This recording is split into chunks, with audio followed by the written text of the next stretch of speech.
Oi, tudo bem?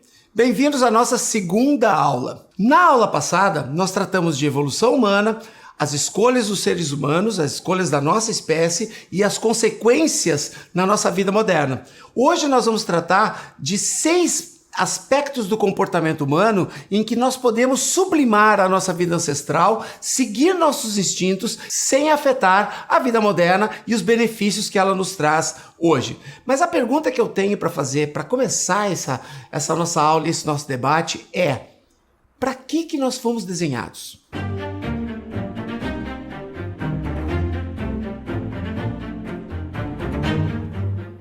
Por que a natureza nos desenhou assim, desse jeito? Afinal de contas, para que a gente serve na natureza?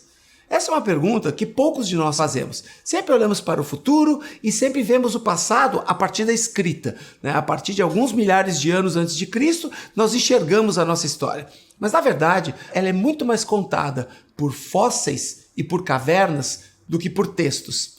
Porque são os fósseis e as cavernas que contam verdadeiramente a nossa origem, que contam verdadeiramente os nossos instintos, que contam exatamente como nós somos programados para viver pela natureza. E a natureza, ela é perfeita, ela cria um ecossistema para não dar errado. Mas por que o planeta está tão confuso então? Porque nós, humanos, nós alteramos o equilíbrio. Nós alteramos a nossa evolução e, consequentemente, a evolução de todas as espécies vegetais e animais que povoam o nosso planeta. Falando nisso, falando em ecossistema, vamos pensar no seguinte: o DNA nosso é igual a 200 mil anos. Logo, nós temos o nosso cérebro reptiliano e o nosso cérebro cognitivo, que são as partes mais profundas do nosso cérebro. Elas ainda trazem aqueles instintos milenares que nós adquirimos ao longo da criação e do desenvolvimento da nossa espécie. Legal. Se o ecossistema ele busca uma evolução natural, então, teoricamente, nós deveríamos morrer ou de causas naturais ou de infecções que nós não conseguíssemos curar. Acidentes, perder um membro, luta, sermos alvo de predadores. Mas não, eu tenho uma conversa com vários colegas meus, alguns colegas da área médica, outros da área da educação física, que é da onde vem a minha origem, algumas vezes com nutricionistas, outras vezes com biólogos, né? Eu tenho uma conversa voltada para a seguinte questão: como morriam nossos pais, como morriam nossos avós e como morreram nossos filhos. E eu tenho uma discussão empírica, eu tenho uma hipótese empírica, que é a seguinte: a maioria dos nossos bisavós, ou uma grande parte deles, morreu de causas naturais. Os nossos avós foi uma parte menor que morreu de causas naturais. Nossos pais, dá para dizer que poucos morreram de causas naturais. Nós, dá para dizer que raros serão os que morrerão de causas naturais. E os nossos filhos certamente morrerão de doenças crônicas. O que eu quero dizer com isso? Que cada geração, e não num período de milhares de anos, mas num período de décadas, cada geração está morrendo mais doente. Em outras palavras, está reduzindo a sua imunidade desde criança. As crianças passam a usar tênis logo com 3, 4 anos de idade.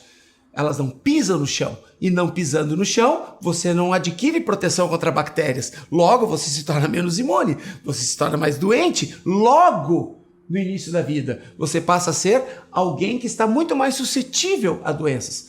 Como nós podemos mimetizar, ou melhor, mimetizar fica muito próximo do imitar. Como nós podemos sublimar a vida ancestral no mundo moderno sem perder os seus benefícios? Então vamos lá, vamos a alguns dados. Esses dados são atuais. 60% dos adultos no mundo têm sobrepeso. Agora, não existe miséria na maior parte do mundo? 2 em cada 5 humanos não estão na miséria? Sim, mas quando nós falamos em sobrepeso, nós estamos falando em nutrição saudável. Existe uma diferença entre desnutrição e subnutrição.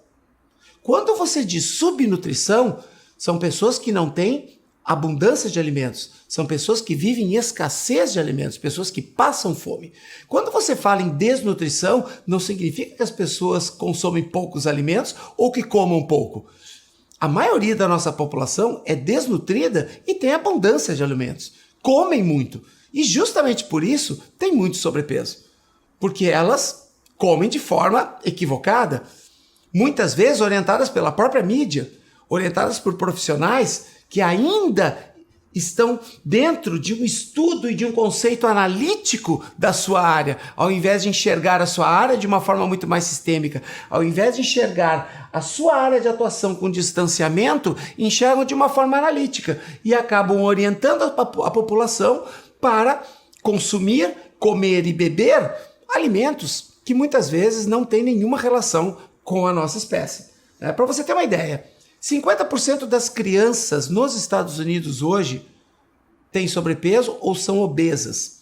O Brasil é o 4º lugar em sedentarismo no mundo, perdendo apenas para Argentina, Portugal e Itália. Sim, países europeus. Os países europeus também são sedentários. Isso quer dizer que o sedentarismo não tem a ver com o subdesenvolvimento de um país.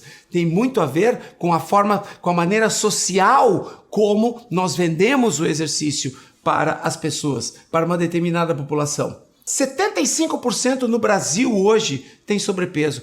3 entre 4 pessoas brasileiras têm sobrepeso. E mais de 30%, 1 em cada 3 brasileiros são obesos.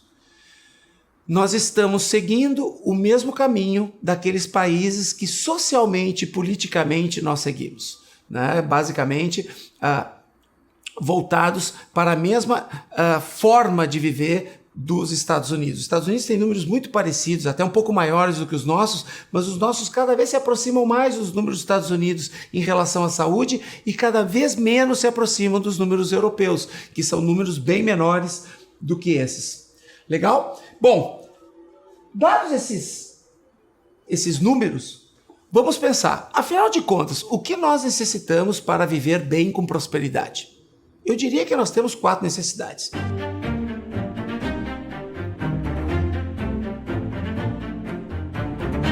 A primeira coisa que nós queremos é beleza. Não estou dizendo isso em ordem de importância.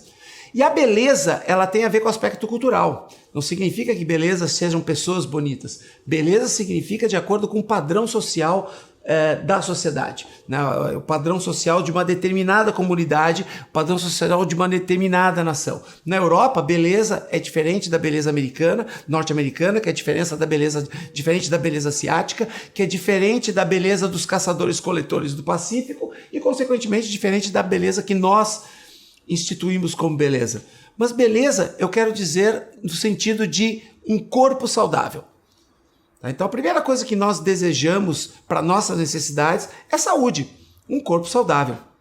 A segunda coisa que nós desejamos é a imunidade, a ausência ou a prevenção de doenças. Poder viver de uma forma mais saudável, poder viver combatendo melhor com o nosso corpo muito mais forte e reacionário a endemias, reacionário a bactérias, reacionário aos vírus, principalmente aos vírus modernos que acometem as populações de hoje, independente da classe social. O terceiro é o bem-estar.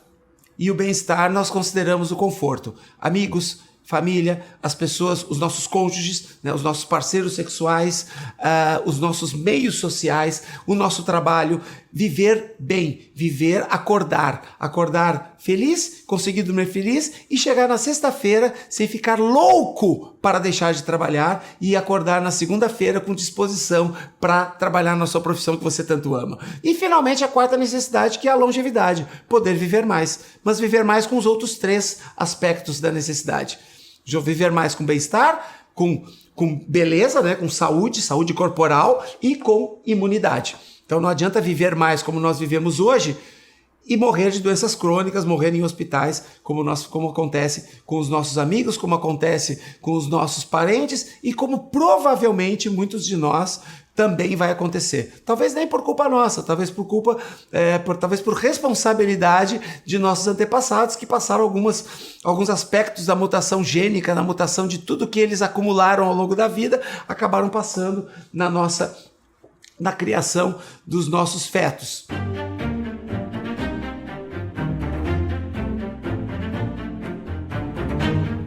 Quais são esses 6 pilares? Quais são os aspectos e quais são os pilares do comportamento ancestral? O primeiro deles, vigor. O segundo, caça-coleta. O terceiro, atribuição. O quarto, ócio. O quinto, nomadismo. E o sexto, atração. São 6 aspectos. O que trata cada um deles? Vigor trata do exercício físico. Trata da nossa necessidade de caçar na antiguidade, de lutar na Idade Média, um pouco antes da Idade Média, e hoje de nos mantermos ativos. Então, quais são os aspectos que influenciam o exercício? A caça-coleta, ele trata da alimentação. E a alimentação, no sentido de como é a nossa alimentação moderna hoje, como nós podemos otimizá-la, como nós podemos torná-la mais natural indo ao supermercado todos os dias. O terceiro é o da atribuição. Trata das relações de trabalho, da nossa vocação. Afinal de contas, o vestibular para a faculdade que nós queremos, realmente nós queremos aquela faculdade? Nós trabalhamos do que nós amamos? E se nós trabalhamos do que nós amamos, por que reclamamos do trabalho? Por que torcemos para chegar na sexta? Será que é porque nós trabalhamos demais ou não gostamos da atividade que exercemos? Muitas vezes é por excesso de trabalho. E se é excesso de trabalho, por que não trabalhamos menos? Afinal de contas, existe equilíbrio entre o teu trabalho e a tua vida pessoal? Como nós podemos adquirir esse equilíbrio? Esse é o pilar da atribuição. O quarto pilar é o pilar do ócio, é o pilar da recuperação, é o pilar do sono, é o pilar do evitar o sono intermitente, do evitar a insônia, é o poder de descansar quando necessário. É o poder de respeitarmos a noite, de respeitarmos o nosso sono, de podermos voltar a sonhar com mais frequência. E como nós podemos adquirir esse poder de volta?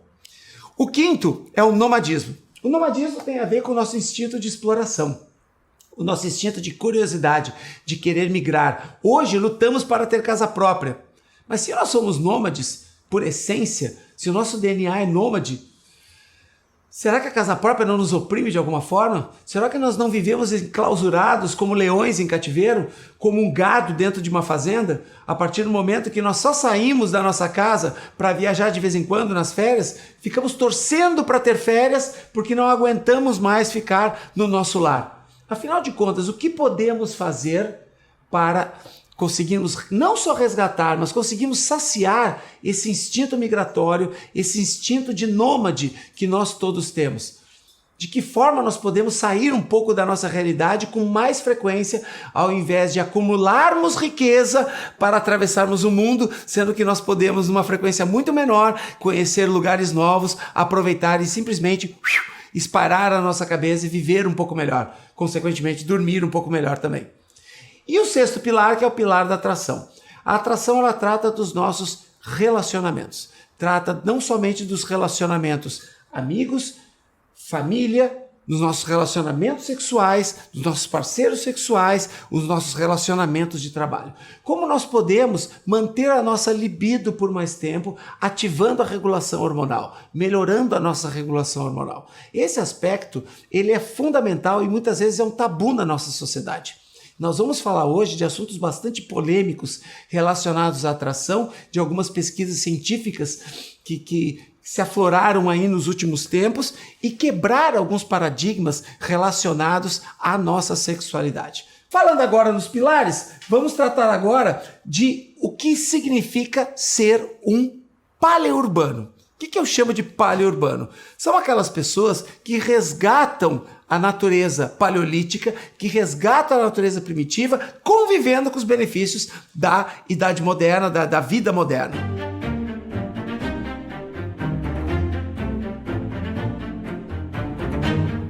Então, antes de dizer o que é um paleurbano, vamos dizer o que não é um paleurbano. Então vamos lá. Paleurbano não é imitar os homens das cavernas. Não é imitar. Imitar homens das cavernas significa você dormir em torno de 7 da noite e acordar às 6 da manhã. Dificilmente você vai fazer isso. O paleurbano, ele significa você sublimar a vida ancestral com a vida moderna. O que não significa imitar homens das cavernas, porque homens das cavernas vivem em cavernas, né? Eles acordam muito cedo e dormem muito cedo, porque eles seguem o ciclo do sol.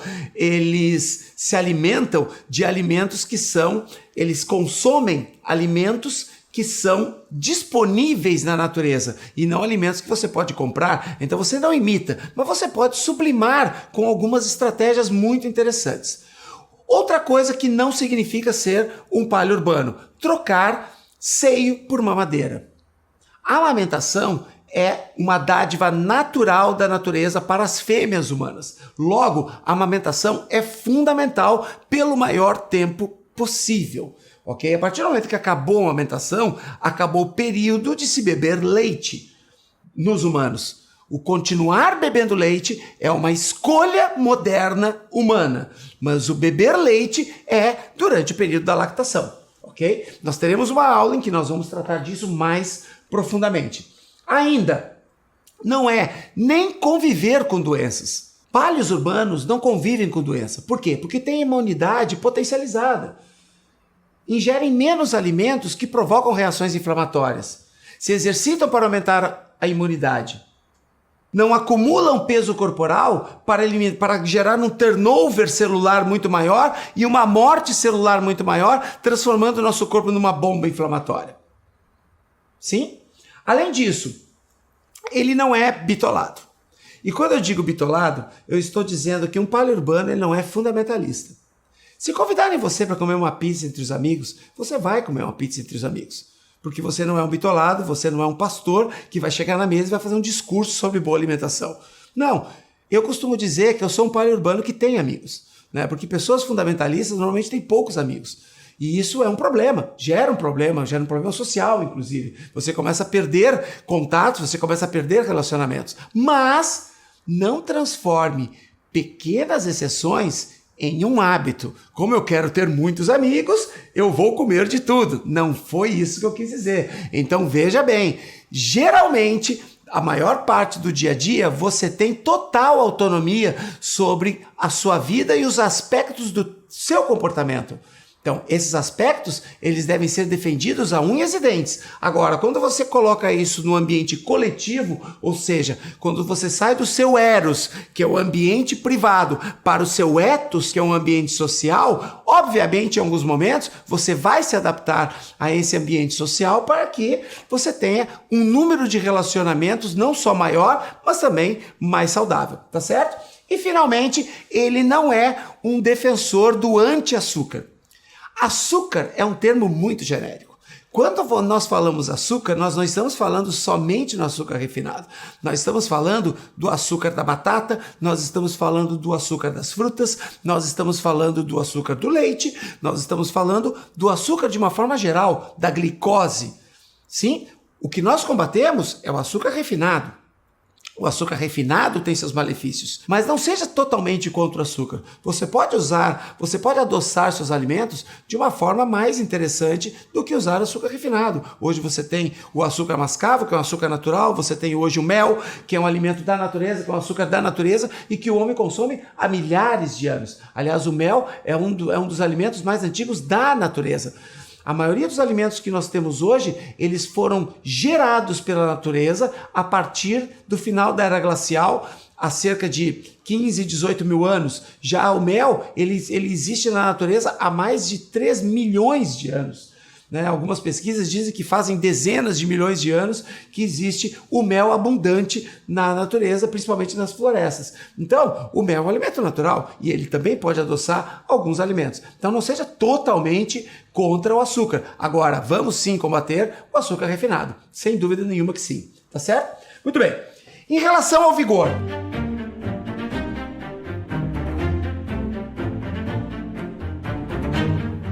o homem paleolítico, de acordo com evidências, de acordo com fósseis, tinha cerca de 5 a 13% de gordura corporal. Significa que ele era magro. As mulheres paleolíticas tinham cerca de 12 a 22% de gordura corporal. O que o ser humano fazia quando nós falamos de vigor? O que o ser humano fazia antigamente? Ele lutava, ele caçava e ele fugia. Ou seja, ele praticava exercício intermitente. Em alguns momentos do dia, ele precisava fazer esforço máximo. Tanto homens quanto mulheres precisavam fazer esforço máximo em alguns momentos do dia. Considerando isso, nós podemos pressupor que o nosso ser humano lá Atrás do tempo, ele era um ser humano ativo. Ele não precisava de uma academia, porque todos os dias ele fazia alguma atividade física. Então, no pilar do vigor, o que nós hoje defendemos? Defendemos que as pessoas precisam fazer muita atividade física. E essa atividade física, ela pode ser de 1 hora, 2, 3, 4, não importa. Quanto mais fizer atividade física, melhor. Existe um grande mito na atividade física, que é você precisa treinar em alta intensidade, por pouco tempo e recuperar 1 ou 2 dias da semana. Vamos imaginar o homem das cavernas, vamos imaginar um homem no período neolítico, chegando para sua parceira e para sua família e dizendo: meninas, hoje eu não vou caçar porque hoje é o meu day off, hoje é o meu dia de descanso, então hoje nós não comeremos, tudo bem? Isso não existia. A atividade física era algo natural do ser humano. Fazia parte do próprio instinto da espécie. Logo, precisamos fazer atividade física todos os dias. Sim, é difícil. Ninguém gosta de treinar. Eu concordo com você. Eu não gosto de treinar. Eu treino 6 vezes por semana e eu não gosto de treinar. E ninguém gosta de treinar. E se você que está me escutando disser, mas eu gosto, é mentira. Você não gosta de treinar. Porque se você não precisasse treinar, se não existisse nenhuma necessidade, se você nascesse perfeito, pudesse comer o que quiser, sem nenhum exercício, nunca engordar e morrer da melhor forma possível, quem sairia de casa para suar? Logo, existe uma necessidade em algum momento da vida que nos leva ao exercício. Naquela época era fácil, comer. Comer era a grande necessidade e sobreviver. Só que hoje nós não temos mais essa necessidade. Por isso a gente precisa mudar o nosso mindset, né? Mudar o nosso modelo mental para o exercício como necessidade e não apenas como gostar ou pela nossa própria vontade, certo? Muito bem. Quando a gente fala de metabolismo, né, aceleração de metabolismo, e a gente fala muito de metabolismo quando fala de exercício, nós estamos falando também do que nós chamamos de emagrecimento. Emagrecimento para muitas pessoas é um fim, mas na verdade nós encaramos ela do lado errado. O emagrecimento ele deve ser uma consequência, é uma consequência de hábitos. Emagrecimento como um fim leva as pessoas a procurarem dietas, normalmente dietas de choque, dietas curtas, que em algum momento você, quando atinge o seu peso, você vai desistir porque você já alcançou o seu objetivo. Agora, quando você vê o emagrecimento como uma consequência, você passa a pensar na sua saúde como um todo, nos seus hábitos de vida. E aí eu quero tratar sobre o metabolismo, que tem a ver com o pilar do vigor. O nosso metabolismo, ele pode ser mais lento ou mais acelerado. Como é que nós aceleramos o nosso metabolismo? Exercício físico intenso.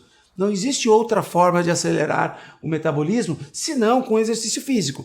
Qual é a vantagem do metabolismo acelerado? Primeiro nós vamos identificar o que é metabolismo basal. Metabolismo basal é a quantidade de energia que em repouso você consome durante 24 horas.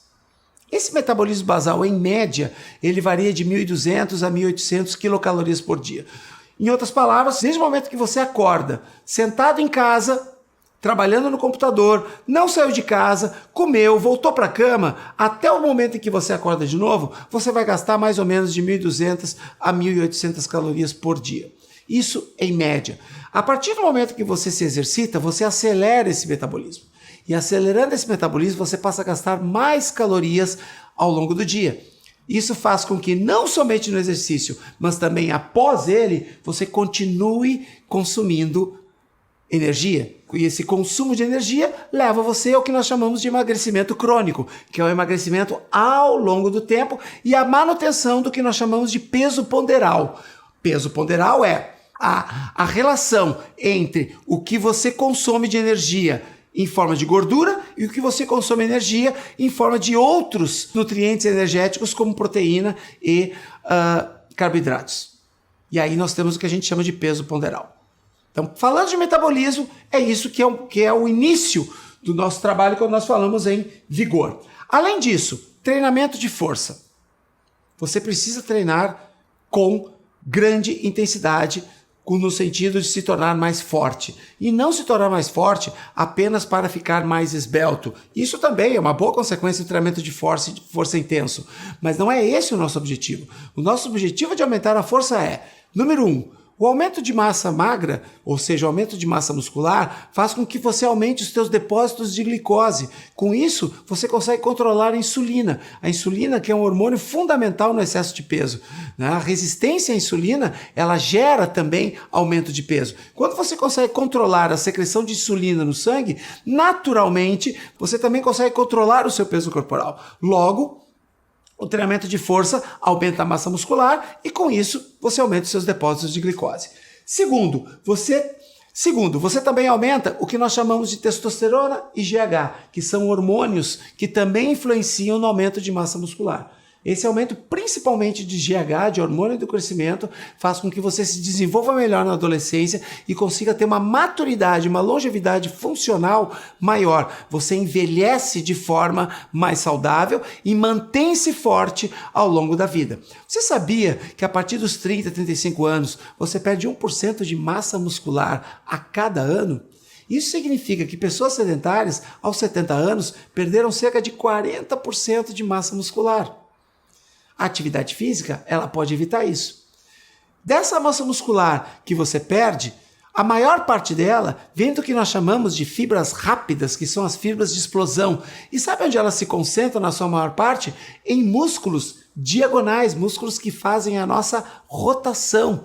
E agora você começa a entender por que pessoas muito idosas, quando elas precisam virar de costas, elas viram o corpo inteiro. Elas caminham para frente, elas conseguem fazer movimentos laterais, mas quando elas giram, elas não conseguem girar somente o tronco. Elas precisam girar o corpo inteiro como uma plataforma só. Por quê? Porque elas perderam muito dessas fibras ao longo da vida e perderam as fibras justamente desses músculos diagonais que fazem os movimentos de rotação do nosso corpo.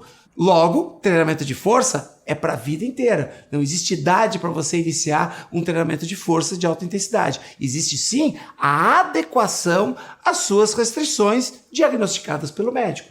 Tudo bem? Vamos continuar. Além disso, o treinamento de força, assim como o treinamento cardio, ele reduz o que nós chamamos de frequência cardíaca de repouso.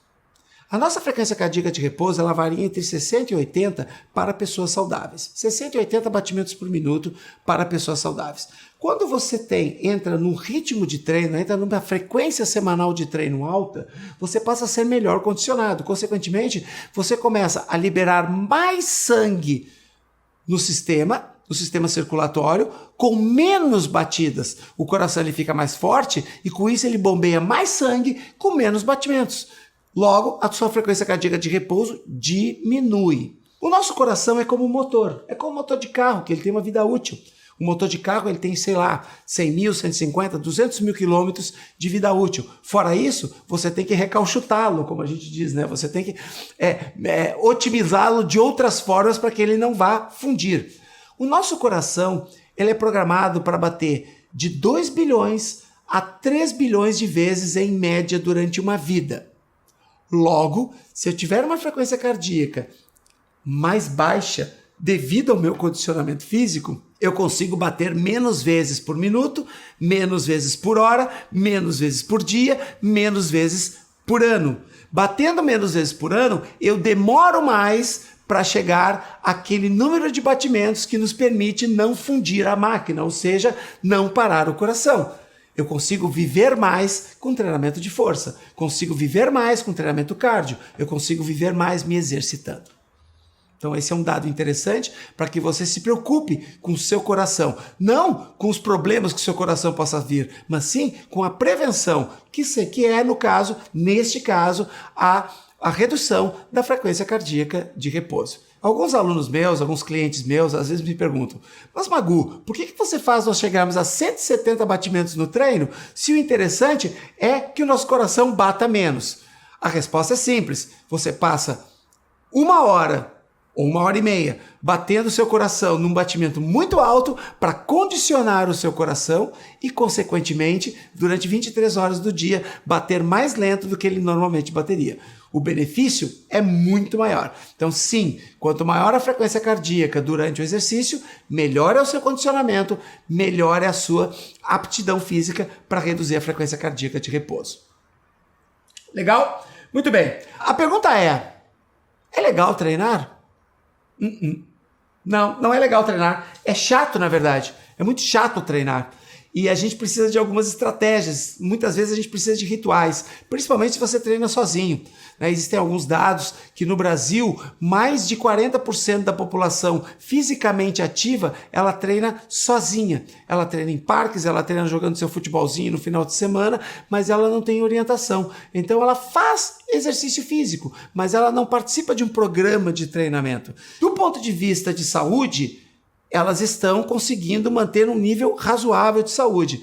Mas do ponto de vista de risco, dependendo da atividade, se elas não se alimentarem bem, se elas não tiverem um estilo de vida saudável, pode ser sempre um fator de risco você fazer atividade física sem orientação só de vez em quando. O que importa nesse caso é a regularidade da atividade física. Legal? Então isso falando genericamente do que nós chamamos do pilar do vigor. Atividade física, redução da frequência cardíaca, aceleração de metabolismo, emagrecimento crônico.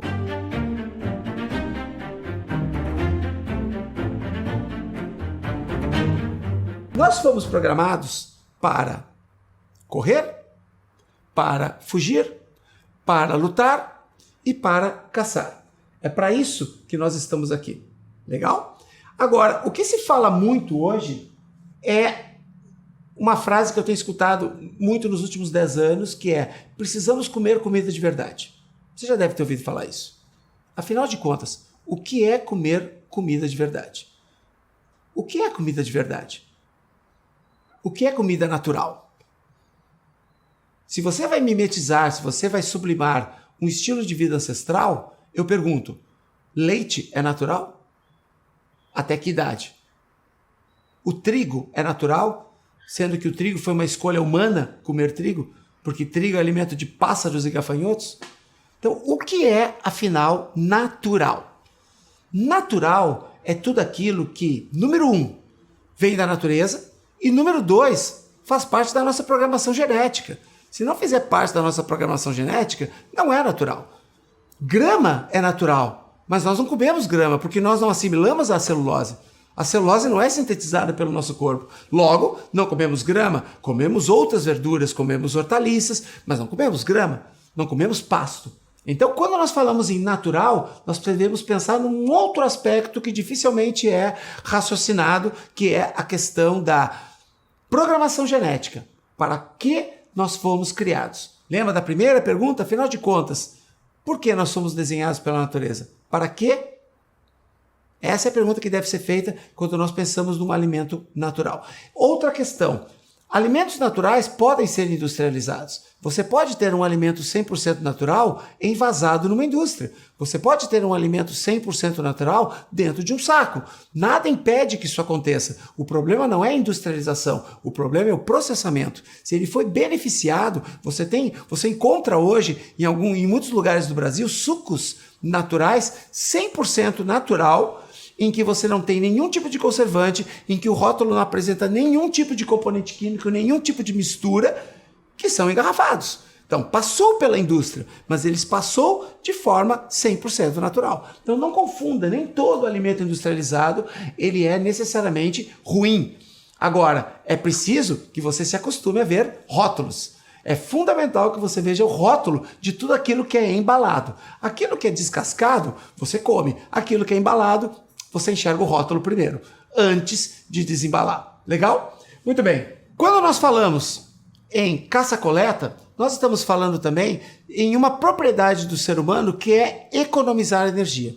Nós humanos, nós temos essa propriedade de economizar energia. Ou seja, enquanto nós estamos oferecendo abundância de alimentos na vida moderna como nós temos hoje, que basta você ir ao supermercado e comprar o que você quer para comer, nós estamos estimulando o quê? A economia de energia. Quanto mais você comer, mais você vai aumentar de peso. Em outras palavras, não existe outra forma de você reduzir o consumo de alimentos senão reduzir o consumo de alimentos. Somente o exercício não vai gerar o efeito que você deseja. Somente comer alimentos saudáveis também não vai gerar o resultado que você deseja. É fundamental que você também passe a mudar a forma de enxergar os alimentos, que você passe a mudar a forma de consumir quantidade de alimentos. Principalmente se você tem sobrepeso ou se você tem excesso de peso. Pessoas que estão mais próximas do seu peso ideal, e veja bem, eu não estou falando em peso ideal que você precise fazer uma avaliação física. Quando você olha no espelho, você se olha no espelho, você sabe se você está próximo do peso ideal ou não. O peso ideal é o peso de uma pessoa magra com alguma massa muscular preponderante. Se você se enxergar dessa forma, você está próximo do peso ideal, certo? Se você está fora disso, você precisa mudar a forma como você enxerga a vida e como você enxerga os alimentos, porque essa é a maior qualidade do nosso corpo em relação a alimentos, é economizar energia. Então nós devemos evitar a economia de energia. Você sabia que você pode alimentar mais ou menos as bactérias do seu trato intestinal? Se você comer menos, você mata uma grande parte dessas bactérias que se alimentam do açúcar, que se alimentam da gordura industrial, que se alimentam de outros venenos do nosso mundo moderno. Já se você consumir mais alimentos naturais, você vai matar de fome estas bactérias que fazem parte do nosso do microbioma do nosso trato intestinal. Legal? Ok. Outra vantagem de você melhorar a sua alimentação, ou de você aprimorar a sua alimentação, é reduzir a bomba inflamatória que o nosso corpo promove. Todos os dias nós criamos um turnover proteico e um turnover de água do nosso corpo. Todos os dias células morrem do nosso corpo e são adicionadas novamente. Esse turnover, para você ter uma ideia, ele ocorre na seguinte proporção. Em 25 dias, nós mudamos toda a água do nosso corpo. Nosso corpo é formado de 70% de água. E nós mudamos toda essa água em torno de 25 dias. Em torno de um mês, nós mudamos praticamente todas as células de proteína que nós temos no nosso corpo, que correspondem a 20% do nosso corpo. Isso significa que nós temos o quê? Uma bomba inflamatória. Nós somos seres inflamatórios como todos os seres da natureza. Se nós tivermos mais peso, se nós tivermos mais células, principalmente células de gordura, nós aumentamos o potencial dessa bomba. Para você ter uma ideia, uma pessoa normal tem cerca de 25 bilhões de adipócitos. Já uma pessoa obesa tem 75 bilhões de adipócitos em média. Então você pode imaginar, você tem um sujeito com 3 vezes mais células de gordura, imagina como funciona essa rotatividade de células morrendo e sendo adicionadas. A sobrecarga que o seu metabolismo deve exercer para conseguir trocar tanta célula. Com isso, você baixa sua imunidade. Baixando sua imunidade, você fica mais suscetível a doenças crônicas, todas as doenças que você conhece como as ites, né? As amidalites, as bronquites, as rinites, as conjuntivites e todas as outras doenças que têm esse sufixo it, que significa processo inflamatório. Então vamos reduzir isso? Vamos passar a ficar menos resfriado, a ficar anos sem ficar resfriado? É possível? Claro que é. Faz mais de 8 anos que eu não fico resfriado. Simplesmente com a mudança da alimentação, com a mudança da forma como eu enxergo o exercício, a alimentação, o meu trabalho e todos os 6 pilares do paleo urbano. É possível? Sim, meus clientes já começaram a ficar com menos rinite, com menos bronquite. Alguns tinham crises de asma crônica e já passaram a reduzir também. Como isso acontece? Com a mudança no estilo de vida. Não necessita uma prescrição tão elaborada. O que você precisa é mudar o seu modelo mental para a alimentação, o seu modelo mental para o exercício. Que são, digamos, podemos dizer com certeza que são os 2 pilares que mais influenciam hoje na vida moderna. É o sedentarismo e a obesidade, que se relacionam com os 2 primeiros pilares.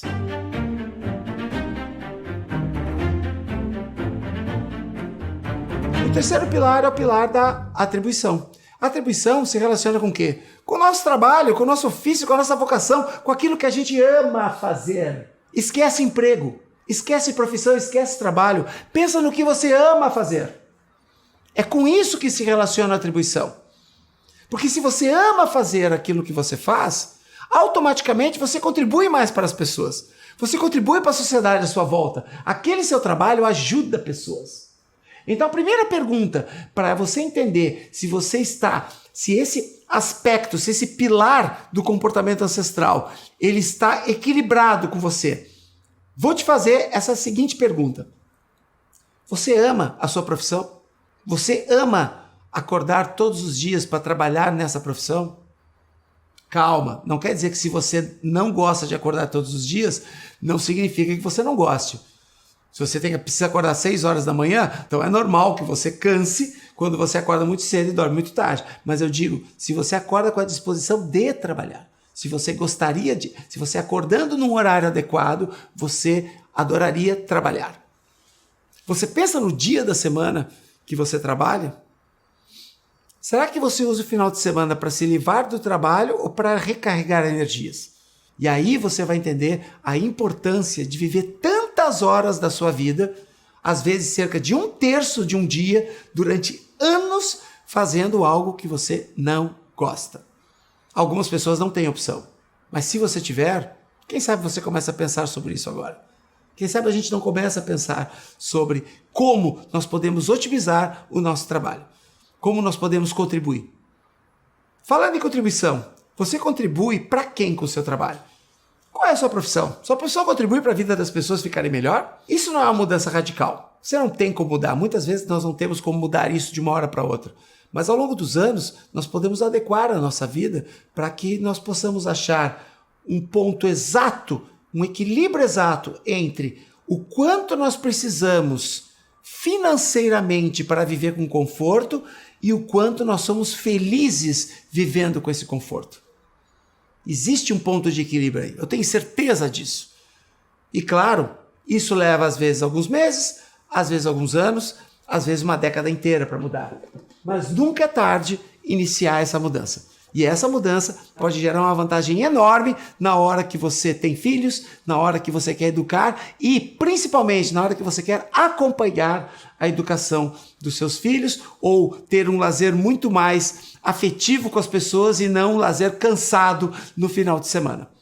O que eu tenho observado hoje, eu trabalho em academia, o que eu tenho observado hoje é que uma grande parte, eu não gosto de usar a palavra maioria, porque maioria é um exagero, mas uma grande parte dos meus clientes hoje, das pessoas com quem eu converso, chegam mais cansadas na segunda-feira do que na sexta, porque se dedicam tanto ao trabalho durante a semana que deixam todos os seus programas pessoais, aqueles programas de lazer, para 2 dias da semana.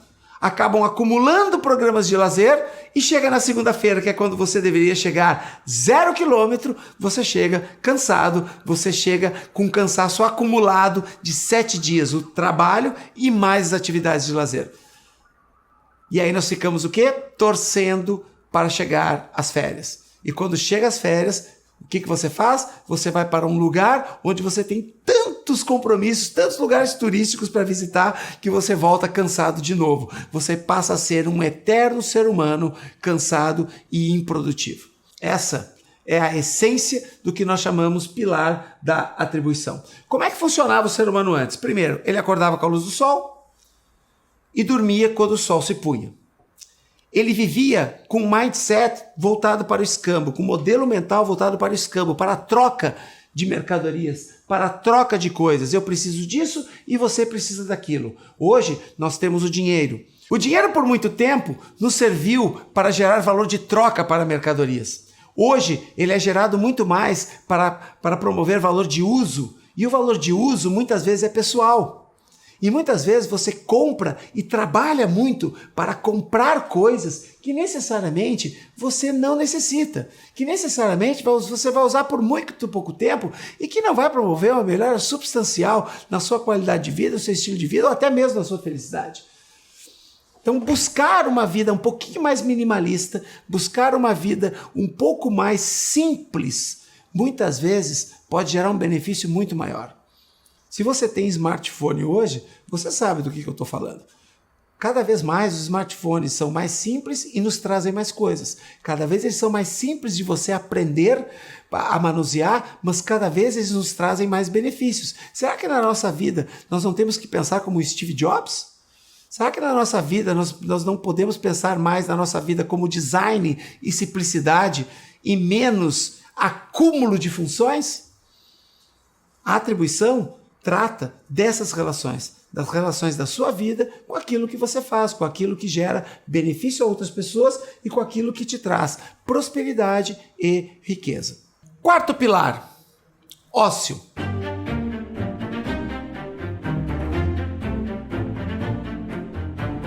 Como é toda sexta-feira para você? Você dedica a sexta-feira para iniciar um processo de descanso, de recuperação? É sobre isso que trata o ócio. Lazer, recuperação, descanso. Isso é fundamental na vida de qualquer mamífero. Não estamos falando somente de seres humanos. Estamos falando de qualquer ser vivo. Todo ser vivo exige, ao longo de 24 horas, um período de recuperação. E será que nós nos recuperamos de forma eficaz a ponto de nós produzirmos mais na nossa vida? Afinal de contas, o nosso ecossistema não está tão alterado a ponto de nós termos que criarmos dias da semana para trabalharmos e dias da semana para nos recuperarmos? Você sabia que os dias da semana é algo muito recente na nossa vida? Os dias da semana não têm 4.000 anos. Cerca de 2.000 anos antes de Cristo se começou a pensar em dividir em ciclos, baseado nos períodos das fases da Lua. Até lá, as pessoas trabalhavam 7 dias por semana. Por quê? Porque durante o dia elas tinham tempo para se recuperar. Durante o dia elas tinham tempo para se dedicar às suas famílias, se dedicar aos seus pares dentro das suas comunidades. E por isso descansavam todo dia. Consequentemente, era muito mais otimizado. Nós fomos programados para acordar a partir do momento que a luz do sol aparece até o momento em que ela entra no crepúsculo. Fomos programados para isso. Fomos programados para dormirmos de 8 a 10 horas por dia, pelo menos. E isso hoje é muito difícil. Mas também é difícil porque nós nos atemos demais a instrumentos de mídia. Hoje, a internet, a televisão, as mídias sociais, as redes sociais, todas elas nos transformam em reféns de ficarmos acordados, em reféns do que nós chamamos de cortisol. O cortisol é um hormônio que ele é responsável, inclusive, por acordarmos com a luz do sol. A partir do momento que recebemos a luz do sol, nós ativamos os primeiros picos de cortisol ao longo do dia. O cortisol nos deixa atentos, só que o excesso de cortisol ao longo do dia nos torna pessoas estressadas. E esse estresse, ele acaba nos levando a sono intermitente, ele acaba nos levando à insônia. O que é sono intermitente? Sono intermitente é um mal que acomete uma grande parte da população mundial. São pessoas que dormem 6 horas ou mais, mas que acordam cansadas no dia seguinte. Teoricamente, se você dormir 6 horas ou mais, você não acorda cansado. Mas com sono intermitente, sim, porque você tem pequenos lapsos em que você desperta ao longo do dia e não percebe isso ao longo da noite. E a melhor forma de diagnosticar isso é simples. Basta você dormir bem e acordar cansado. Você dormiu de sexta para sábado 8 horas e quando você acordou cansado. Então isso é um bom diagnóstico para saber que você, durante a maior parte do sono, você teve um sono muito leve e que em alguns momentos você provavelmente acordou e não percebeu. E isso tem tudo a ver com desenvolver o ócio, desenvolver o descanso, desenvolver o lazer quando necessário. A gente percebe na sociedade moderna que parece que as pessoas têm vergonha quando dizem que dormiram muito. Parece que existe um orgulho velado em pessoas que dormem 4 horas. Sabe que quando alguém chega para mim e diz com orgulho, eu dormi 4 horas, hoje estou inteiro, o problema é seu. Por quê? Porque não é natural você dormir 4 horas. Mas eu consigo render melhor assim. Não, é um engano seu. Você acha que rende melhor, mas em algum momento do ano você passa por situações em que você quer se livrar daquilo que você faz, mesmo gostando da sua profissão. Por quê? Porque o estresse é demais. Agora, para as mulheres, isso é ainda pior, porque as mulheres têm uma tolerância ao cortisol abaixo dos homens. Ou seja, elas toleram menos o estresse que nós toleramos. Porque nós fomos programados para caçar, para fugir e para lutar. As mulheres não foram programadas para esse nível de estresse. Então, no mundo moderno, onde as mulheres trabalham com a mesma responsabilidade, o estresse das mulheres quando chegam em casa, do gênero feminino quando chega nos seus lares, é muito maior. Agora, não confunda as coisas. Em momento nenhum eu digo que as mulheres devem trabalhar menos e devem ganhar menos por causa disso. Pelo contrário, eu acho sim que as mulheres devem trabalhar menos e ganhar a mesma coisa. Porque é assim que ocorre, inclusive, em alguns países. Alguns países você tem uma carga de trabalho diária das mulheres menor com os mesmos salários. Por quê? Porque se considera que a mulher, em uma grande parte da sua vida, ela tem uma jornada tripla. Porque em uma grande parte da vida de uma criança, a mãe é fundamental. É claro, é possível um pai criar seus filhos sozinho? Sim, é possível. Com esforço grande? É possível. Porque tem determinadas demandas que vêm lá da vida intrauterina em que a mãe é fundamental, de alguma forma ou de outra. O que não elimina o fato de se poderem ser criados por um pai, por dois pais, por duas mães. Não significa que não possa. Mas é claro, se você tiver uma mãe por perto, você tem uma facilidade maior, porque existem demandas que a nossa programação genética se adapta facilmente. Até aí tudo bem. Só que essa jornada tripla, ela gera também um nível excedente de cortisol. E a mulher, sendo menos tolerante ao cortisol, ela tem mais dificuldade também de enfrentar o trabalho da mesma forma que os homens. Veja bem, isso é um conceito genérico. Numa curva estatística, né? Se você pensar numa curva de Gauss, que é uma curva estatística, você tem um desvio padrão grande nisso. Você tem mulheres que perfeitamente moram sozinhas, têm 2, 3 filhos e têm jornadas de trabalho tripla. Isso não elimina o fato. Mas você que vive essa situação, você sabe o quanto é difícil muitas vezes. E isso é genética. Nós estamos falando em biologia humana. Nós não estamos falando em questões sociais ou de conceitos ou preconceitos sociais, ok? O último aspecto do ócio é o legado que você deixa para os seus filhos.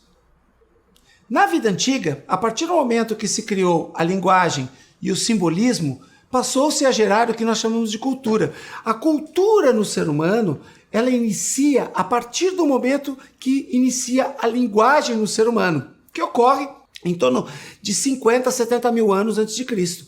Até lá, você não tinha o que nós chamamos de cultura porque você não conseguia multiplicar o que você aprendeu. A partir do momento que temos a linguagem, nós multiplicamos o que nós aprendemos aos nossos filhos. O nome disso é legado. Agora eu pergunto para você, se você não descansar, se você não trabalhar o tempo suficiente para produzir e não exageradamente para produzir, eu pergunto, que legado você vai deixar para os seus filhos? Quem vai deixar esse legado? A internet? Os livros? A escola? E tudo aquilo que você aprendeu? E os seus valores e os seus princípios? É fundamental que o conceito do legado seja otimizado e potencializado com os nossos filhos. Assim, os pilares da atribuição e do ócio são fundamentais nesse sentido. Então fica a dica para você que, se você trabalha demais ou se você descansa de menos, que você busque a partir de agora, e veja bem, isso não precisa mudar amanhã, isso pode mudar ao longo dos anos, que você a partir de agora comece a pensar na sua felicidade. Felicidade como ser humano, felicidade como progenitor, felicidade como alguém que vai deixar uma herança genética para este mundo.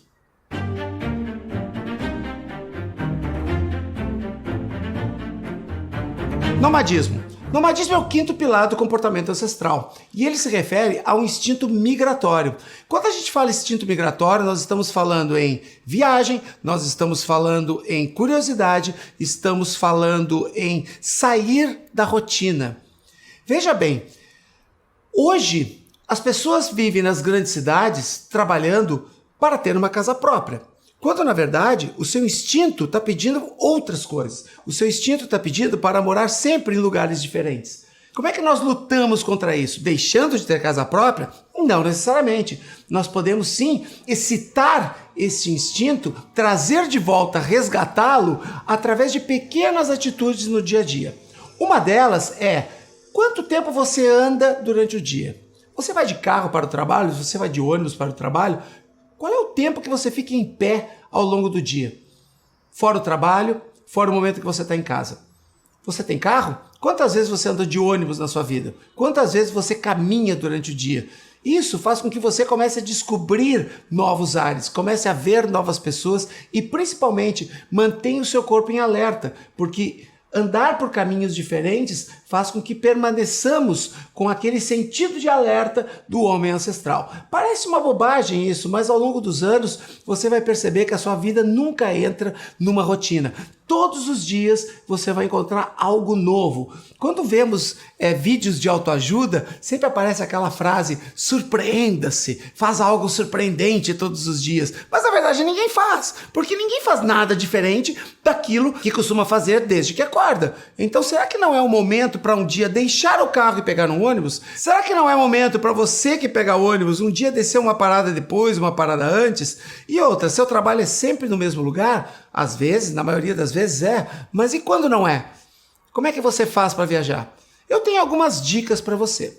A primeira dica é, sempre que você sair com alguém, seja seus amigos, seus pares, seus cônjuges, seus parceiros, saia para lugares diferentes, procure descobrir lugares novos. Não precisa ser o lugar da moda, pode ser um lugar simples que um dia alguém te falou e você lembrou e resolveu ir. Busque no Google, busque nos sites de busca como você pode achar lugares com comidas diferentes, com bairros diferentes. Se você mora num bairro da Zona Norte, procure um bar da Zona Sul. Nada, não vai te custar nada, vai ser uma experiência diferente e você vai ter mais assunto, porque no final das contas, sempre que vamos aos mesmos lugares, acabamos conversando os mesmos assuntos, porque nós repetimos o cenário.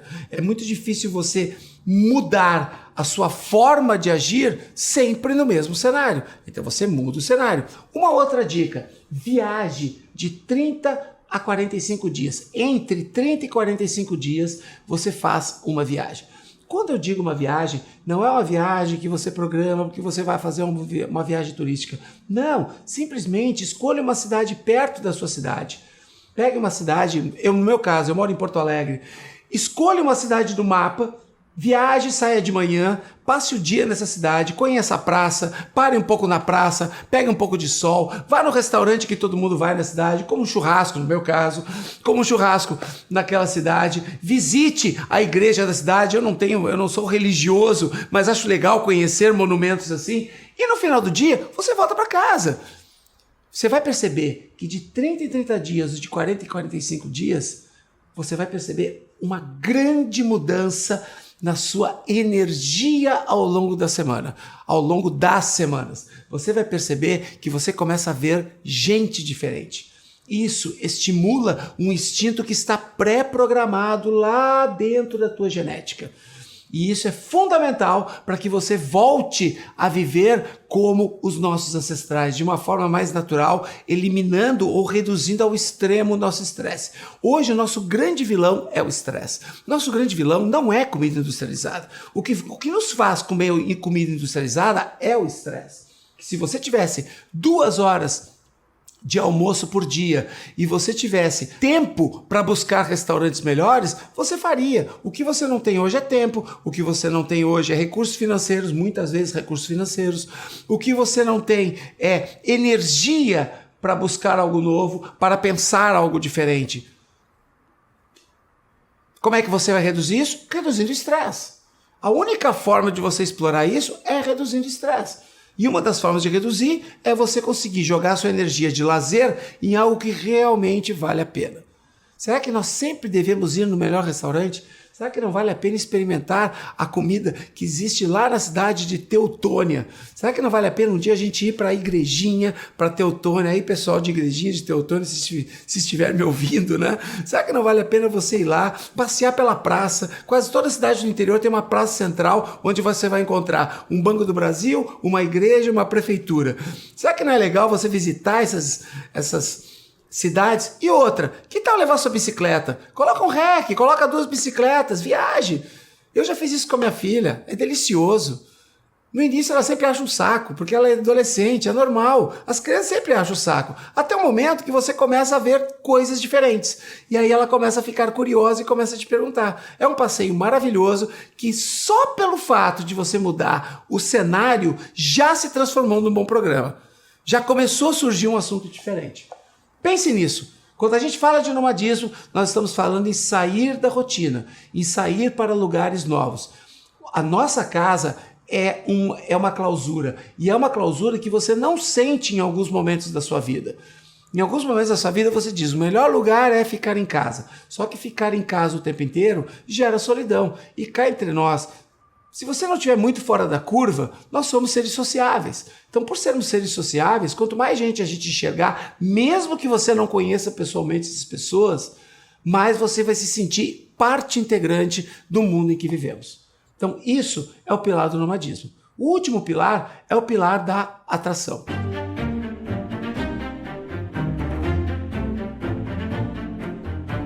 E o pilar da atração se relaciona aos nossos pares, nossos amigos, se relaciona aos membros da nossa família, se relaciona às pessoas com quem nós convivemos. Filhos, amigos, parentes, cônjuges, parceiros sexuais, namorados, todas essas pessoas com quem nós nos relacionamos. Será que nós otimizamos essas relações? Será que nós fazemos valer a pena essas relações? Hoje vivemos um mundo de mídia social, hoje vivemos um mundo de rede social. Por mais que nós tentemos ser minimalistas, alternativos e modernos, você toda hora está lá no teu WhatsApp, no teu Telegram, no teu aplicativo de rede social conversando com alguém. Por que as pessoas não se ligam mais? Por que as pessoas não pegam o telefone e ligam para as pessoas? Por que a gente tem que pedir autorização no WhatsApp se pode ligar? Se ligar era algo tão comum e não tinha outra forma de você conversar com as pessoas à distância, ligando no telefone. Quando eu digo antigamente, eu estou falando há 20 anos atrás. Eu não estou falando há meio século.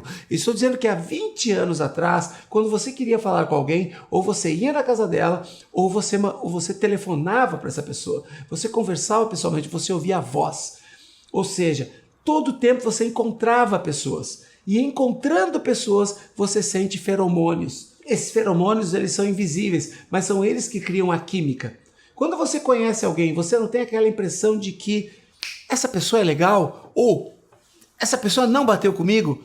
Essa química é criada pelos feromônios. Esses feromônios, eles são adicionados à leitura corporal, eles são adicionados às expressões faciais, à tua linguagem corporal, ao teu tom de voz, para criar a impressão que você tem em relação às outras pessoas.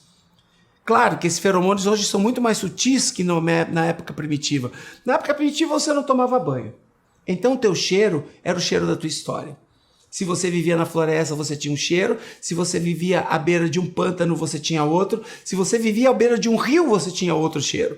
Na mesma comunidade, quem vivia em uma casa de madeira e quem vivia em uma casa de pedra tinham cheiros diferentes, porque ao longo dos anos você ia adquirindo o cheiro de todas as tuas experiências. Logo, você reconhecia as pessoas pelo cheiro, você se atraía pelo cheiro sexualmente. Como os animais fazem hoje? Hoje os animais escolhem uma fêmea. Por que eles escolhem uma fêmea? Porque no mundo selvagem, animais, no máximo que eles se fazem é se banhar por causa do calor, mas ninguém passa sabonete. Animais, cada um tem um hálito diferente, porque eles comem carnes diferentes. Mesmo entre os carnívoros, alguns comem um animal e outros comem outro. Logo, o hálito é diferente. Sei, você está me dizendo, que nojo. Então deixa eu te dizer uma coisa, o Brasil é o país que mais gasta água no mundo, você sabia? Ele gasta mais que a China. A China tem 1 bilhão e 400 milhões de habitantes e gasta menos água que o Brasil.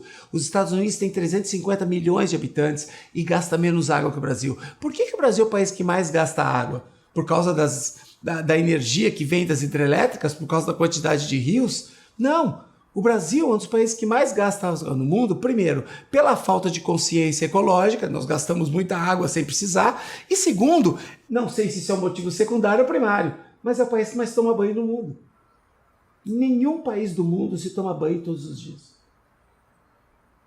Eu estou dizendo isso num vídeo, vai ficar registrado, ou seja, não tem como eu falar uma besteira tão grande assim. Em nenhum país do mundo se toma banho todos os dias. E eu tenho certeza que quando eu falei isso, você arregalou os olhos. Como assim? As pessoas são porcas? Não, as pessoas não são porcas. É tudo uma questão de cultura. A nossa cultura, ela foi muito influenciada pelos nossos indígenas. Os nossos indígenas sempre tomaram muito banho. Então nós tomamos banho consequentemente.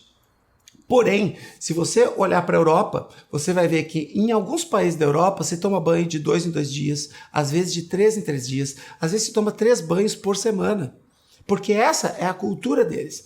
O que se defendia desde a Idade Média, que até hoje se defende, e que existe um fundo de razão. Quanto menos banho você toma, não a ponto de chegar a zero, mas quanto menor a frequência do banho, mais você deposita uma camada protetora diante das bactérias que nos atacam todos os dias. Isso tem um fundo de verdade, porque realmente isso pode acontecer. Agora, é claro, você fica com um cheiro diferente do nosso. E nós não podemos dizer que nós somos mais perfumados do que os europeus ou os asiáticos. De maneira nenhuma, simplesmente temos um cheiro diferente ao qual estamos acostumados. Porque eu duvido que o inglês ache que o inglês ao lado dele esteja cheirando mal. Por quê? Porque eles vivem em um ambiente onde aquele cheiro é comum, onde aquele odor é comum nas pessoas. Ok? E isso acontecia no mundo primitivo. Ninguém era sujo. As pessoas, na verdade, elas tinham cheiros diferentes que eram o somatório das experiências de vida. Hoje nós perdemos isso, porque hoje nós tomamos banho. No nosso caso do Brasil, a maioria da população toma banho todos os dias. A grande maioria da população toma banho todos os dias. Usam perfume, usam hidratante. E com isso nós perdemos o nosso cheiro. Hoje você reconhece as pessoas pelo perfume e não pelo cheiro. Se for um perfume comum, você não reconhece as pessoas.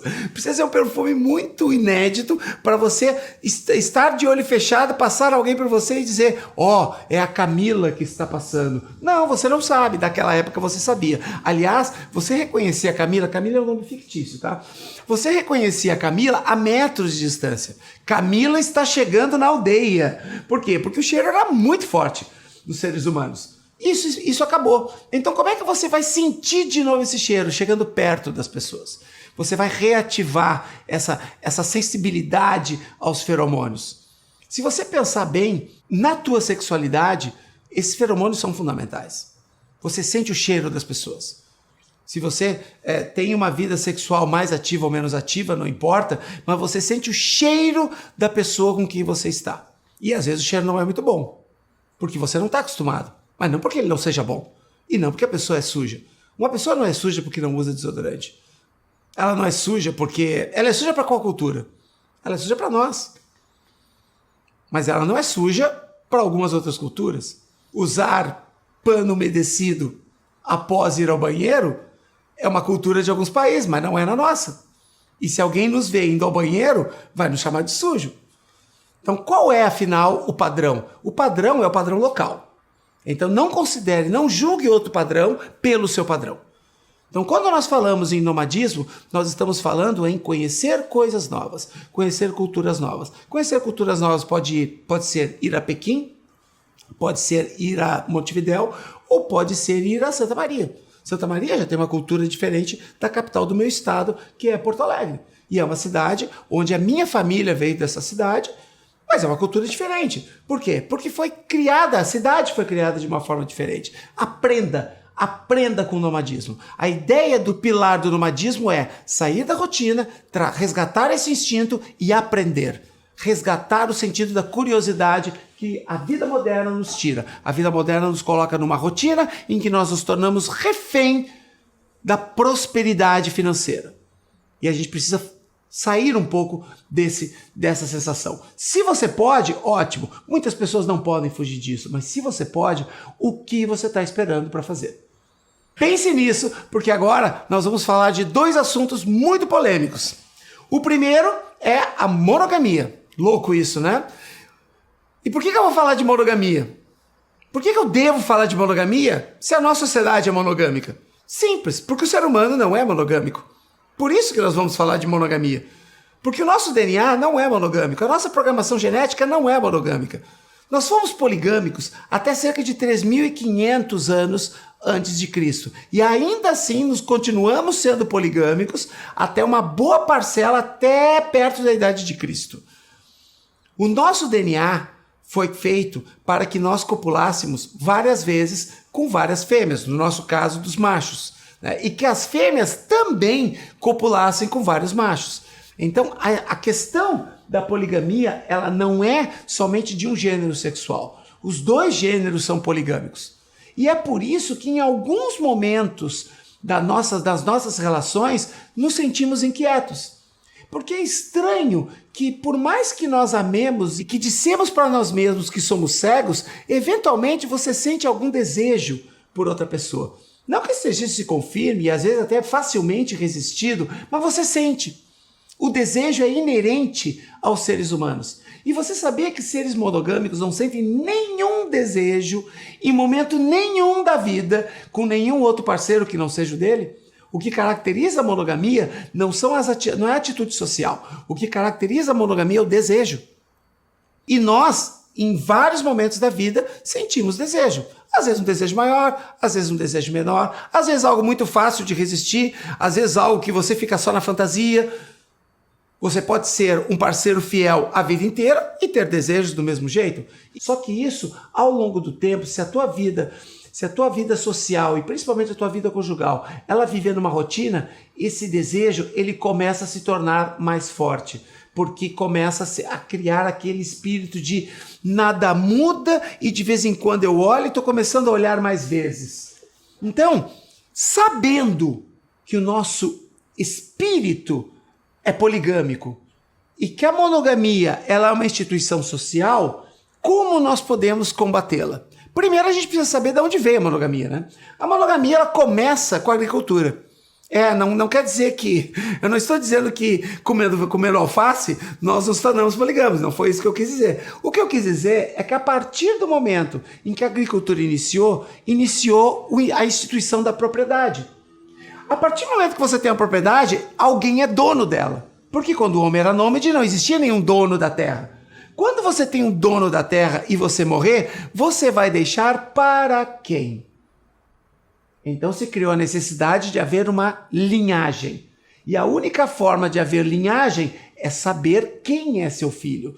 Porque até a instituição da propriedade, ninguém sabia realmente quem era filho de quem. Apenas a mãe sabia quem era filho de quem.